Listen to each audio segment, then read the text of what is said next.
أيها الإخوة المسلمون، أيتها الأخوات المسلمات، أرسل النبي صلى الله عليه وسلم معاذ بن جبل إلى اليمن داعيا وقاضيا ومعلما.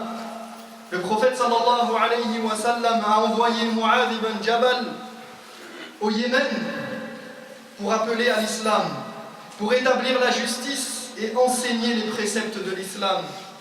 فعلمه كيف يبدأ وكيف تثمر دعوته وعرفه بالبيئة التي سيقدم عليها وما يحتاجونه وأولى الأولويات في دعوتهم وكيف البدء معهم. Il lui a donc montré comment il devait s'y prendre, comment il fallait procéder pour que son appel porte ses fruits. Il lui a présenté le contexte dans lequel il allait se retrouver et ce dont les gens de cet endroit, de ce contexte, avaient besoin. Il lui a expliqué quelle était la priorité des priorités et par quoi il devait commencer. فقال له صلى الله عليه وسلم إنك تأتي قوما أهل كتاب يعني يهودا ونصارى.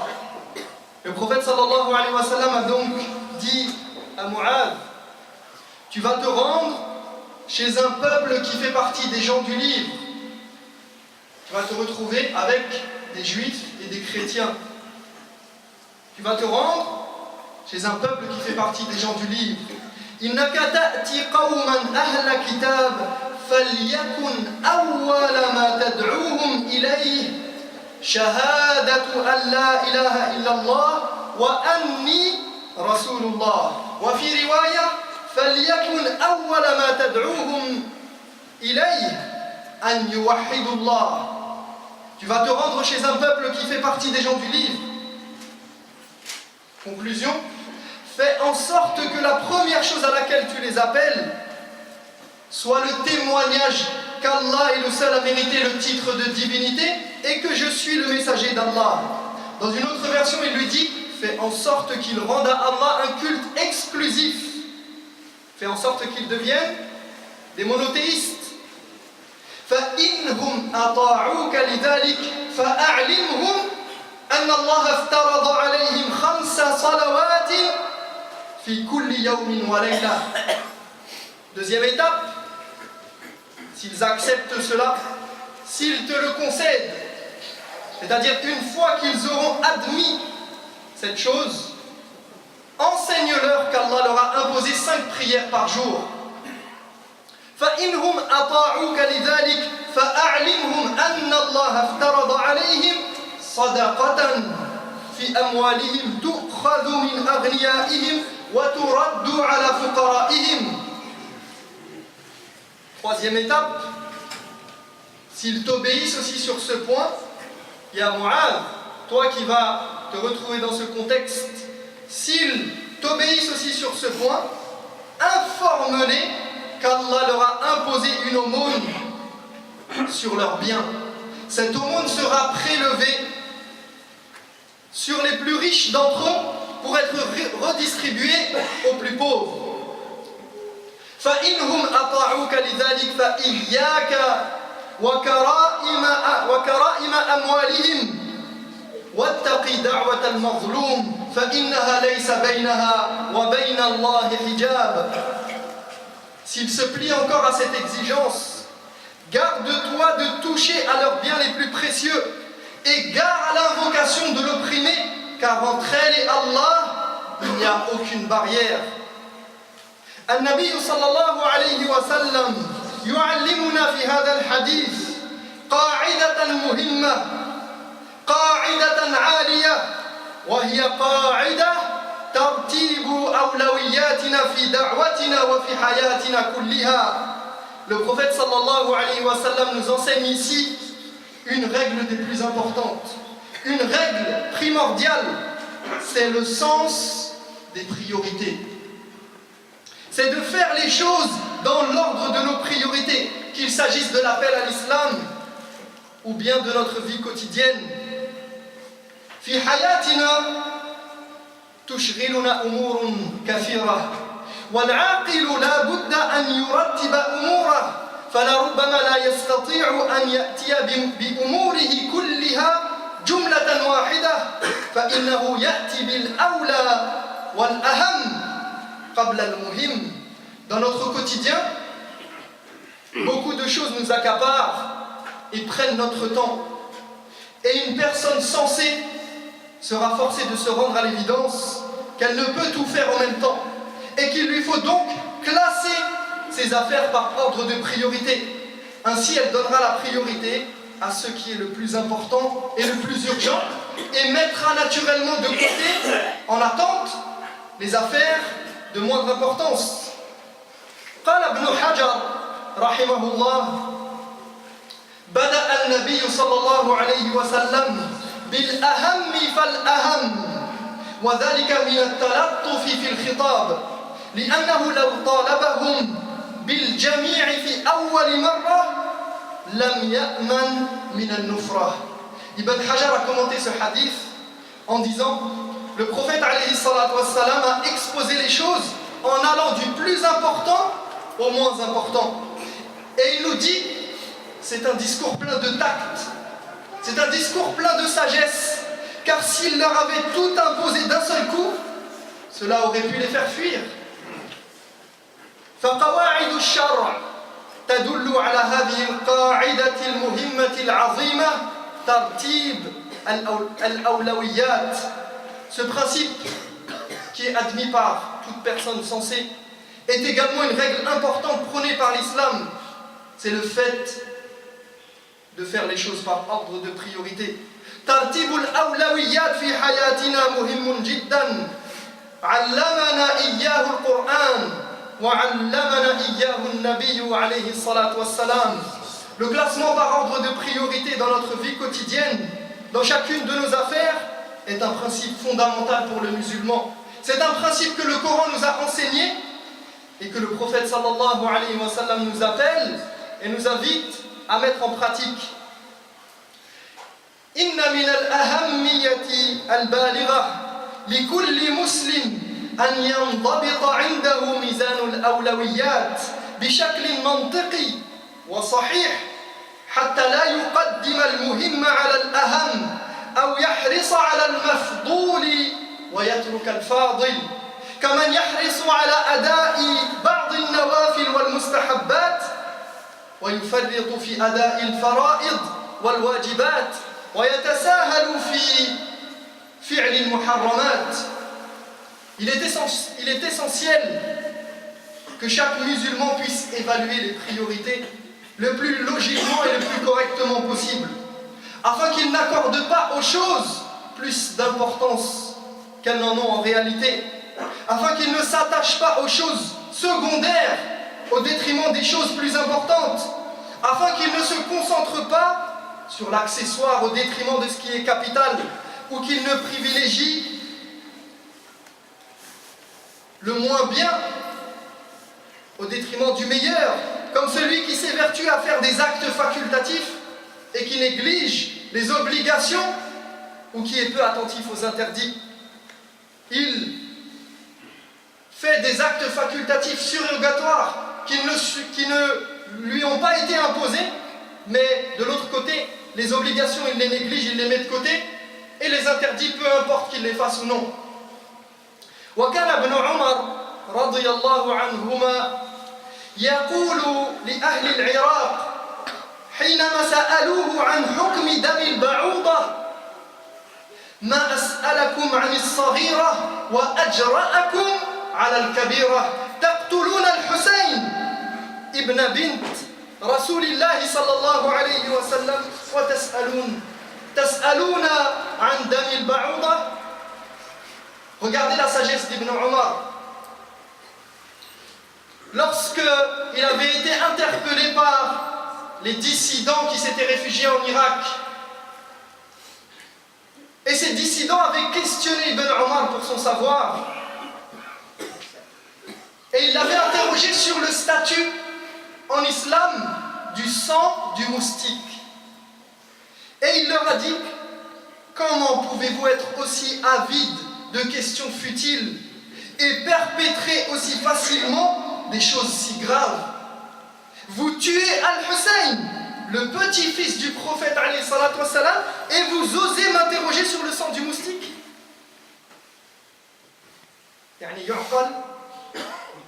C'est logique. Vous faites quelque chose de très très grave et ça ne vous dérange pas, mais vous avez cette précision et cette audace d'aller chercher, d'être pointilleux jusqu'à aller chercher quelque chose que Allah ne vous a pas imposé. Vous demandez si le sang du moustique il peut influer sur la validité de la prière, par exemple. ولذا قال الله تعالى والسماء رفعها ووضع الميزان ألا تطغوا في الميزان وأقيموا الوزن بالقسط ولا تخسروا الميزان.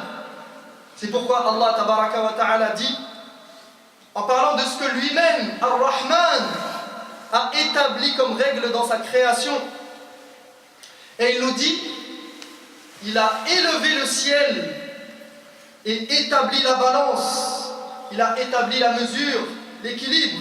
Pourquoi? Pour que vous ne soyez pas injustes dans l'évaluation des choses. Faites plutôt preuve d'honnêteté dans la mesure et ne faussez pas la pesée. وقد كان الصحابة رضي الله عنهم أجمعين حريصين كل الحرص على أن يعرفوا الأولى من الأعمال ليتقربوا إلى الله تعالى به ولهذا كثرت أسئلتهم عن أفضل الأعمال وعن أفضل العمل وعن أحب الأعمال إلى الله كما في سؤال ابن مسعود وأبي ذر وغيرهما وجواب النبي صلى الله عليه وسلم لهم ولذا كثر في الأحاديث أفضل الأعمال كذا وكذا وأحب الأعمال إلى الله كذا وكذا. Sachez que les compagnons radiyallahu anhum cherchaient toujours à savoir quel était l'acte le plus productif et ce qu'il y avait de mieux à faire pour pouvoir se rapprocher d'Allah à travers cet acte. C'est pourquoi on retrouve fréquemment dans les hadiths cette question: quel est le meilleur acte? Quelle est l'action préférée d'Allah? Comme lorsque Ibn Mas'ud ou bien Abu Dharr ou d'autres parmi les compagnons interrogeaient le prophète alayhi salatu wassalam, et il leur répondait: le meilleur acte c'est de faire telle chose et telle chose, ou l'action préférée d'Allah c'est ceci et cela. ونلاحظ أيها الإخوة في مثل هذه الأحاديث أن الجواب من النبي عليه الصلاة والسلام يختلف باختلاف الحال وباختلاف السائل وهذا إن يدل على أن أولويات الناس تختلف باختلاف مقتضيات حالهم وباختلاف شخصياتهم ومؤهلاتهم وقدراتهم. On constate dans ce genre de hadith que la réponse du prophète alayhi salatu wassalam, lorsque les compagnons viennent interroger sur quel est l'acte le meilleur, eh bien on constate que la réponse du prophète n'est jamais la même et qu'elle change en fonction des situations et des personnes qui l'interrogent. Et ceci nous permet de comprendre éventuellement que les priorités des gens diffèrent. Les priorités des gens diffèrent selon les situations qu'ils vivent, selon leur personnalité, selon leurs capacités et selon leurs dispositions. Ce n'est pas parce qu'une chose est importante à tes yeux, voire essentielle, et dans ta situation propre, qu'elle l'est forcément pour moi, qu'elle l'est forcément pour tout le monde. Tu peux avoir des priorités particulières à un moment T, à un moment donné, et il se peut que mes priorités soient totalement différentes. والنبي صلى الله عليه وسلم في هذا الحديث في حديث معاذ بن جبل بدأ بتصحيح الاعتقاد ثم بالعبادات ثم بالأخلاق ولا يعني هذا وانتبهوا لذلك لا يعني هذا أننا نركز فحسب على جانب ونهمل الجوانب الأخرى. Vous remarquerez que dans le hadith que nous avons cité au départ, le hadith de Mu'adh, le prophète alayhi salatu wassalam a commencé par la croyance, par corriger la croyance. Ensuite, il est passé à l'étape des actes d'adoration pour terminer au comportement. Et ceci ne signifie pas, comme malheureusement cela est propagé au sein de certaines personnes dans la communauté musulmane, qu'il faille insister seulement sur le premier point. Et tant que ce premier point n'est pas parfait, on ne passe pas au reste. Mais cela signifie qu'il y a une priorité, il y a la priorité des priorités, bien sûr, le fait de corriger la croyance. Mais cette priorité ne signifie pas qu'on délaisse totalement le reste, qu'on délaisse les actes d'adoration, qu'on délaisse le comportement et les bons caractères enseignés par l'islam. Cela signifie plutôt qu'il y a une priorité qui est la priorité qui chapeaute le tout, mais il y a en même temps d'autres domaines, d'autres champs sur lesquels il faut travailler en concomitance. Dans le même temps, on peut travailler sur plusieurs plans, mais il y a toujours quelque chose, une chose à laquelle on donne la priorité. أقول قولي هذا وأستغفر الله لي ولكم فاستغفروه إنه هو الغفور الرحيم. الحمد لله رب العالمين والعاقبة للمتقين ولا عدوان إلا على الظالمين وأشهد أن لا إله إلا الله وحده لا شريك له وأشهد أن محمدا عبده ورسوله صلى الله عليه وسلم. أيها الإخوة، فكل حال لها أولوياتها وكل منا له أولوياته، وهذه الأولويات تتغير وتتبدل بتغير الأحوال. Chaque situation a donc ses priorités et chacun d'entre nous a ses propres priorités et celles-ci changent en fonction des événements. فالطفل له أولوياته والشاب والأب والأم لهم أولوياتهم. L'enfant, l'adolescent, les parents, chacun a ses priorités. وكذلك حالة العسر وحالة اليسر وحالة القوة وحالة الضعف.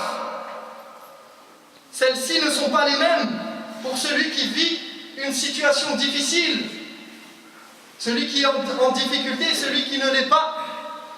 Elles ne sont pas les mêmes que l'on soit en position de force ou de faiblesse. فليس لمن يفرط في أداء الفرائض أن يهتم مثلا بالنوافل. Il ne convient pas à celui qui est négligent vis-à-vis des obligations religieuses de s'intéresser aux actes facultatifs. Il prie toute la nuit, mais il ne se lève pas pour Salat al-Fajr. Il prie Tarawih, il est au premier rang, mais Salat al-Fajr, s'il se lève, tant mieux. S'il l'a fait à midi, ma'alesh.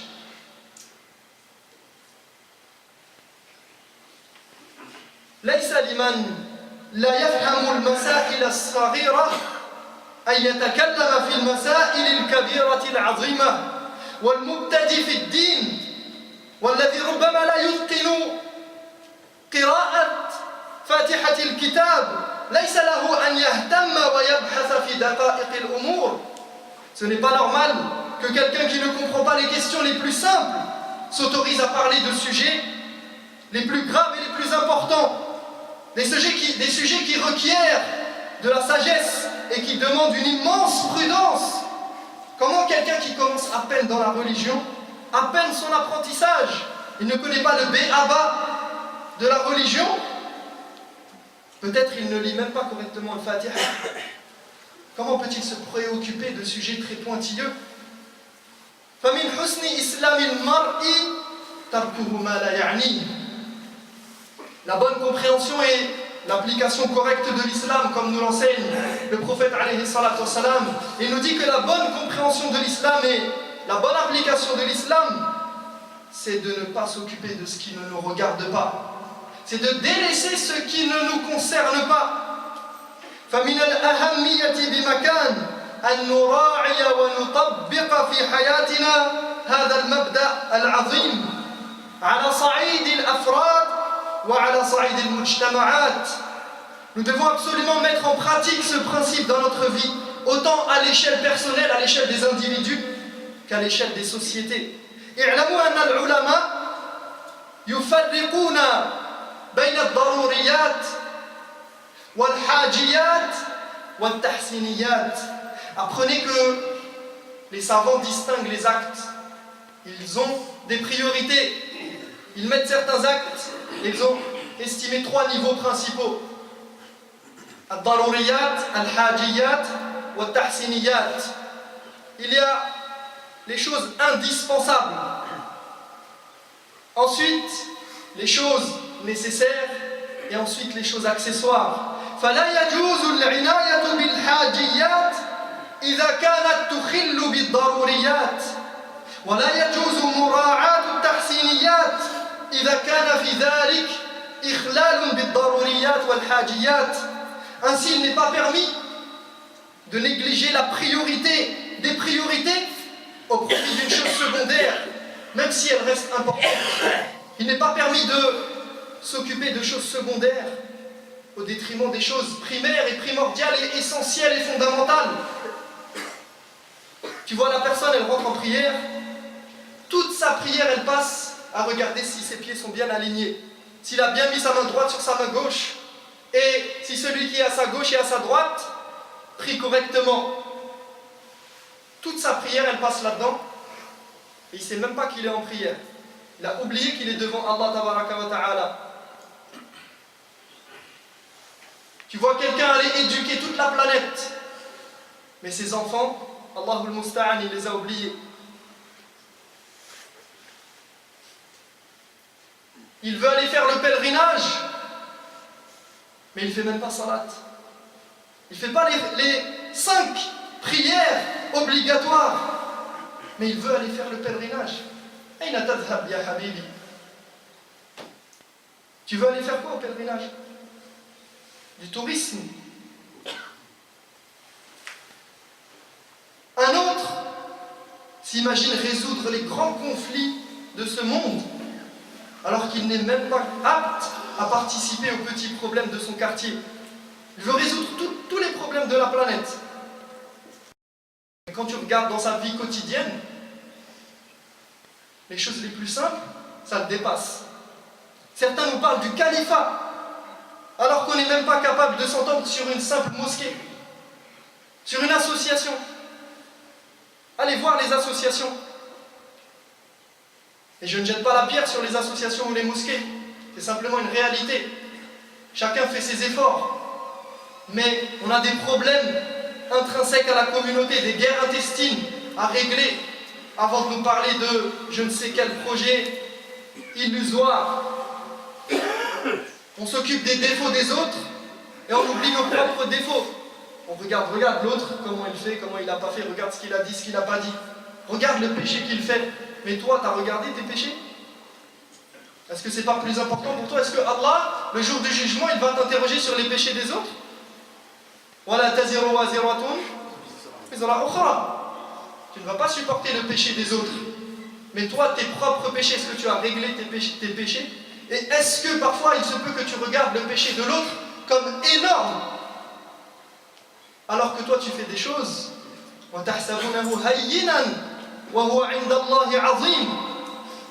Tu fais peut-être des choses qui sont 10 fois pires que lui.